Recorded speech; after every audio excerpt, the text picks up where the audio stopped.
As a clergyman, you can imagine how out of place I feel. I feel like a fish out of water, or maybe an owl out of the air.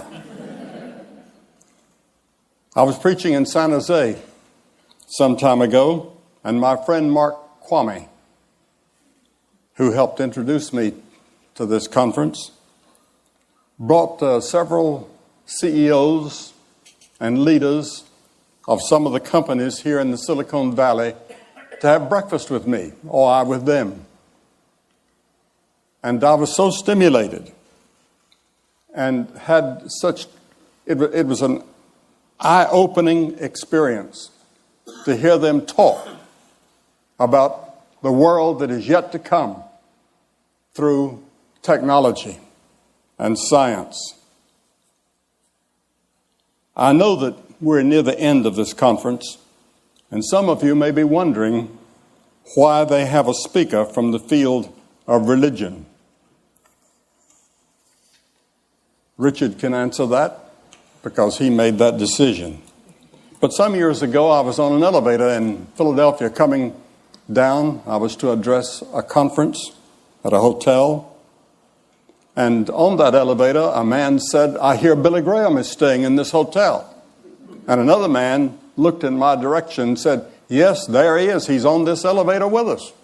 And this man looked me up and down for about 10 seconds, and he said, "My, what an anticlimax."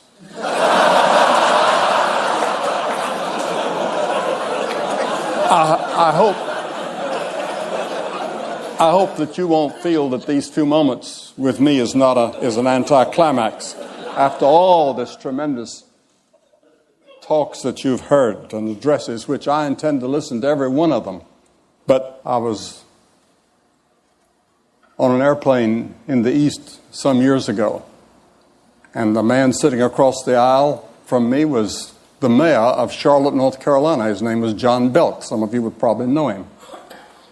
And there was a drunk man on there. And he got up out of his seat 2 or 3 times, and he was making everybody upset by what he was trying to do. And he was slapping the stewardess and pinching her as she went by. And everybody was upset with him. And finally, John Belk said, "Do you know who's sitting here?"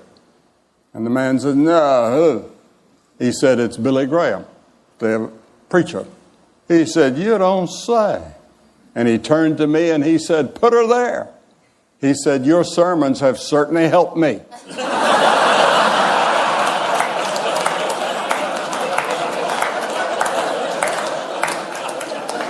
And I suppose that that's true with thousands of people.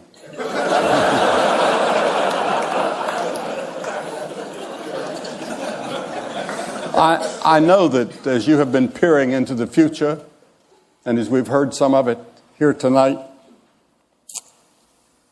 I would like to live in that age and see what is going to be. But I won't, because I'm 80 years old. This is my 80th year. And I know that my time is brief. I have phlebitis at the moment in both legs. And that's the reason I had to have a little help in getting up here, because I have Parkinson's disease in addition to that. And some other problems that I won't talk about. But this is not the first time that we've had a technological revolution. We've had others. And there's one that I want to talk about. In one generation, the nation of the people of Israel had a tremendous and dramatic change that made them a great power in the Near East.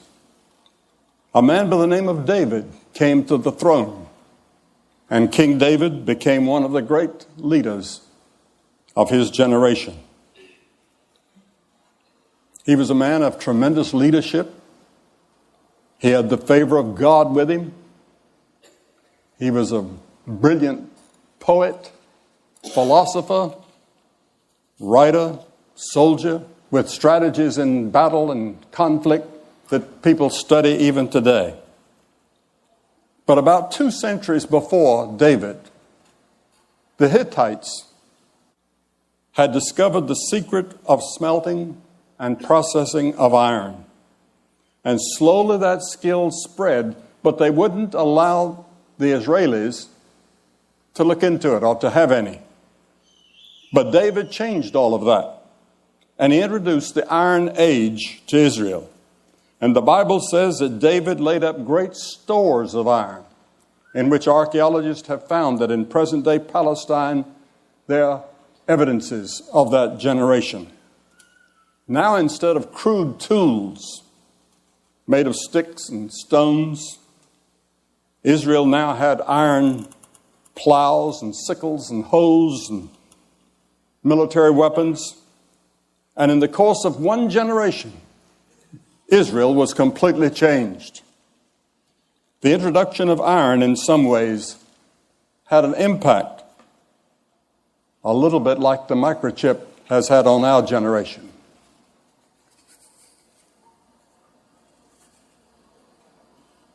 And David found that there were many problems that technology could not solve. There were many problems still left. And they're still with us. And you haven't solved them. And I haven't heard anybody here speak to that. How do we solve these three problems that I'd like to mention? The first one that David saw was human evil. Where does it come from? How do we solve it? Over again and again in the Psalms, which Gladstone said was the greatest book in the world. David describes the evils of the human race. And yet he says, He restores my soul. Have you ever thought about what a contradiction we are? On one hand, we can probe the deepest secrets of the universe and dramatically push back the frontiers of technology, as this conference vividly demonstrates. We've seen under the sea, or 3 miles down, or galaxies hundreds of billions of years out in the future. But on the other hand, something is wrong. Our battleships, our soldiers are on a frontier now almost ready to go to war with Iraq. Now, what causes this? Why do we have these wars in every generation and in every part of the world? And revolutions. We can't get along with other people, even in our own families. We find ourselves in the paralyzing grip of self-destructive habits we can't break. Racism and injustice and violence sweep our world, bringing a tragic harvest of heartache and death. Even the most sophisticated among us seem powerless to break this cycle. I would like to see Oracle take up that. Or some other technological geniuses work on this. How do we change man so that he doesn't lie and cheat and our newspapers are not filled with stories of fraud in business or labor or athletics or wherever? The Bible says the problem is within us, within our hearts and our souls. Our problem is that we're separated from our Creator, which we call God. And we need to have our souls restored, something only God can do. Jesus said, "For out of the heart come evil thoughts, murders, sexual immorality, theft, false testimony, slander." The British philosopher Bertrand Russell was not a religious man, but he said, it's in our hearts that the evil lies, and it's from our hearts that it must be plucked out. Albert Einstein, I was just talking to someone when I was speaking at Princeton, and I met Mr. Einstein. He didn't have a doctor's degree because he said nobody was qualified to give him one. But he made this statement. He said, it's easier to denature plutonium than to denature the evil spirit of man. And many of you, I'm sure, have thought about that and puzzled over it. You've seen people take beneficial technological advances, such as the internet we've heard about tonight, and twist them into something corrupting. You've seen brilliant people devise computer viruses that bring down whole systems. The Oklahoma City bombing was simple technology, horribly used. The problem is not technology. The problem is the person or persons using it. King David said that he knew the depths of his own soul. He couldn't free himself from personal problems and personal evils that included murder and adultery.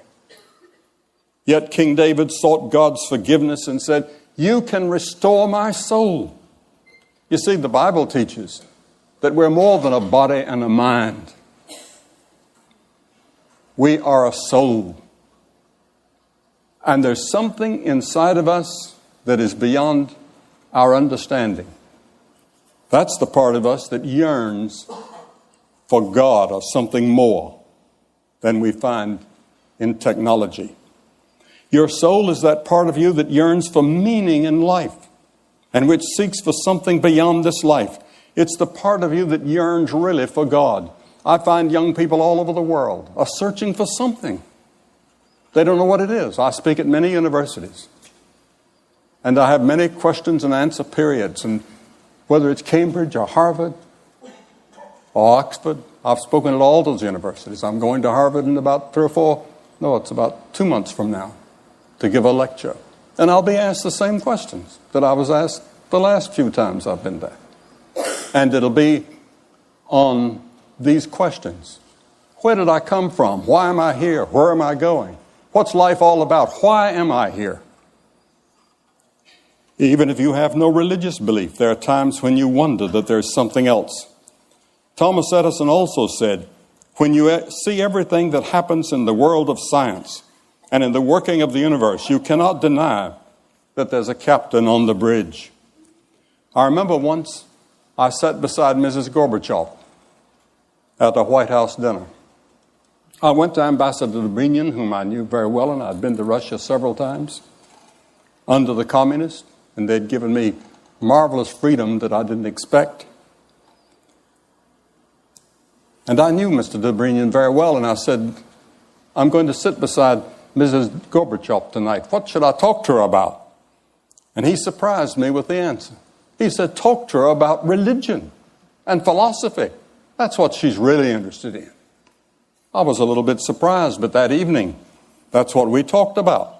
And it was a stimulating conversation. And afterwards she said, you know, I'm an atheist, but I know that there's something up there higher than we are. The second problem that King David realized he could not solve was the problem of human suffering. Writing the oldest book in the world was Job. And he said, man is born into trouble as the sparks fly upward. Yes, to be sure, science has done much to push back certain types of human suffering. But in a few months, I'll be 80 years of age. I admit that I'm very grateful for all the medical advances that have kept me in relatively good health all these years. My doctors at the Mayo Clinic urged me not to take this trip out here to be here. I haven't given a talk in nearly 4 months. And when you speak as much as I do, 3 or 4 times a day, you get rusty. That's the reason I'm using this podium and using these notes. Every time you ever hear me on the television or somewhere, I'm ad-libbing. I'm not reading. I never read an address. I never read a speech or a talk or a lecture. I talk ad-lib. But tonight I've got some notes here so that if I begin to forget, which I do sometimes, I've got something I can turn to. But even here among us, in the most advanced society in the world, we have poverty. We have families that self-destruct, friends that betray us, unbearable psychological pressures bear down on us. I've never met a person in the world that didn't have a problem or a worry? Why do we suffer? It's an age-old question that we haven't answered. Yet David again and again said that he would turn to God. He said, "The Lord is my shepherd." The final problem that David knew he could not solve was death. Many commentators have said that death is the forbidden subject of our generation. Most people live as if they're never going to die. Technology projects the myth of control over our mortality. We see people on our screens. Marilyn Monroe is just as beautiful on the screen as she was in person. And many young people think she's still alive. They don't know that she's dead. Or Clark Gable, or whoever it is, the old stars. They come to life, and they're just as great on that screen as they were in person. But death is inevitable. I spoke some time ago to a joint session of Congress last year, and we were meeting in that room, the stature room. About 300 of them were there. And I said, there's one thing that we have in common in this room, all of us together, whether Republican or Democrat, or whoever. I said, we're all going to die. And we have that in common with all these great men of the past that are staring down at us. And it's often difficult for young people to understand that.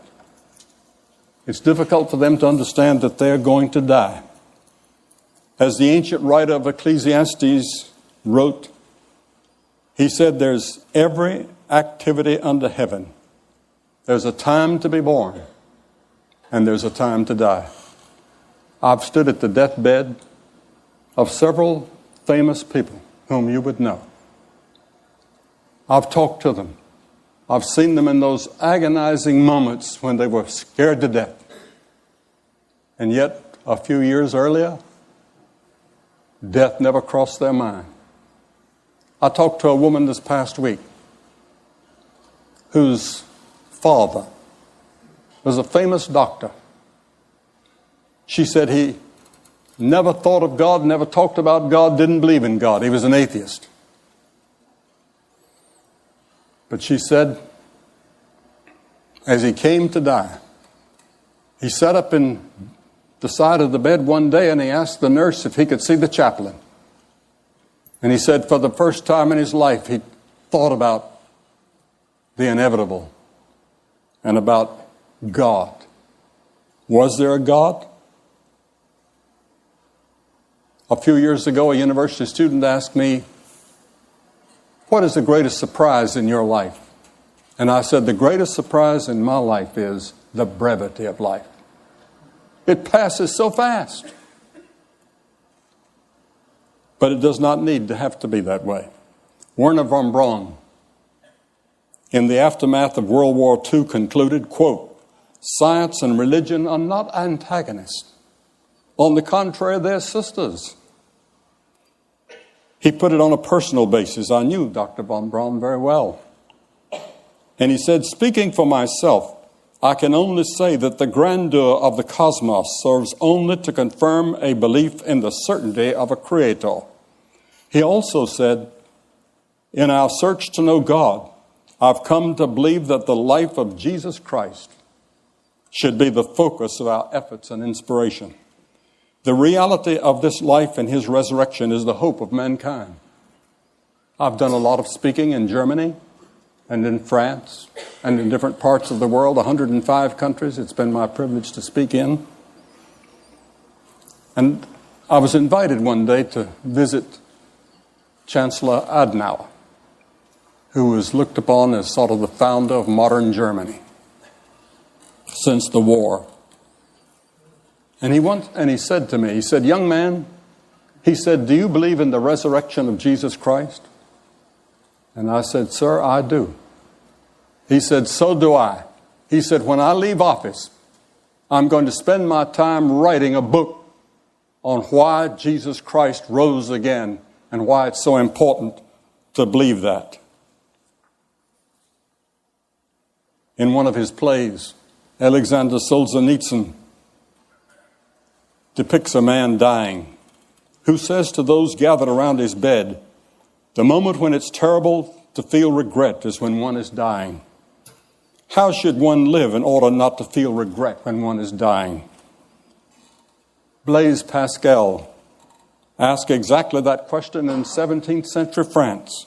Pascal has been called the architect of modern civilization. He was a brilliant scientist at the frontiers of mathematics, even as a teenager.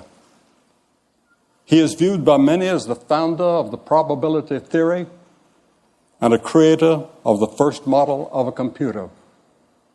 And of course, you're all familiar with the computer language named for him.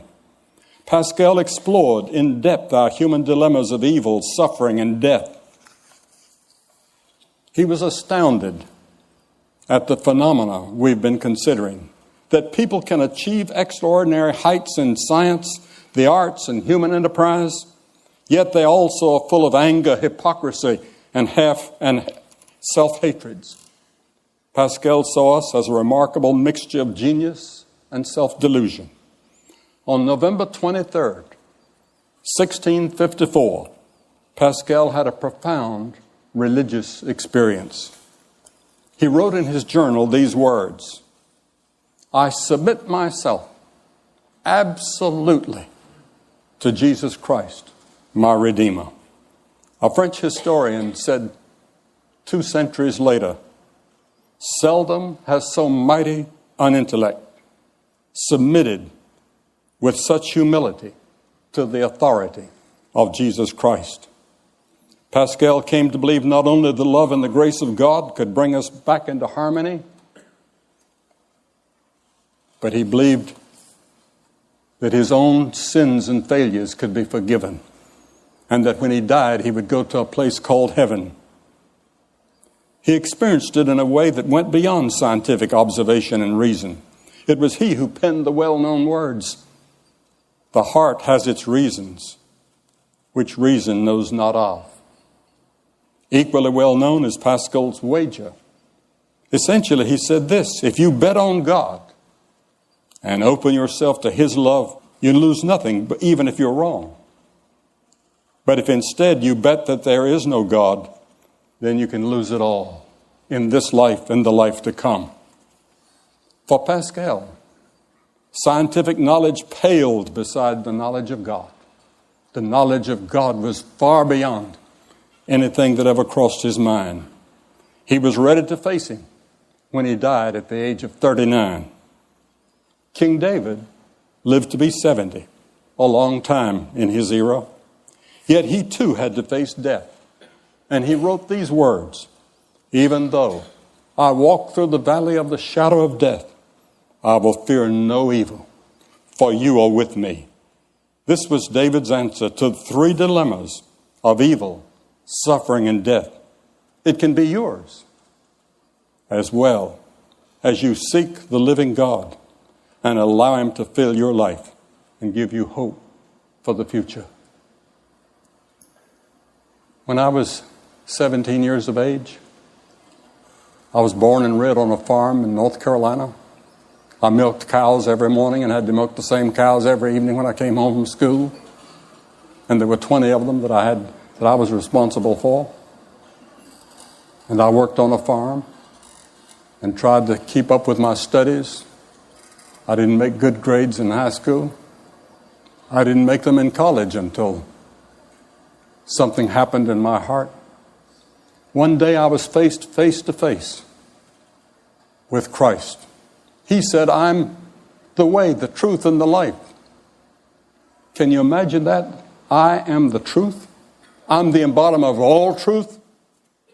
He was a liar. Or he was insane. Or he was what he claimed to be. Which was he? I had to make that decision.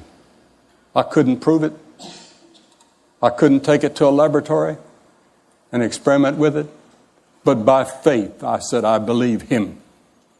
And he came into my heart and changed my life. And now I'm ready when I hear that call to go into the presence of God. Thank you, and God bless all of you.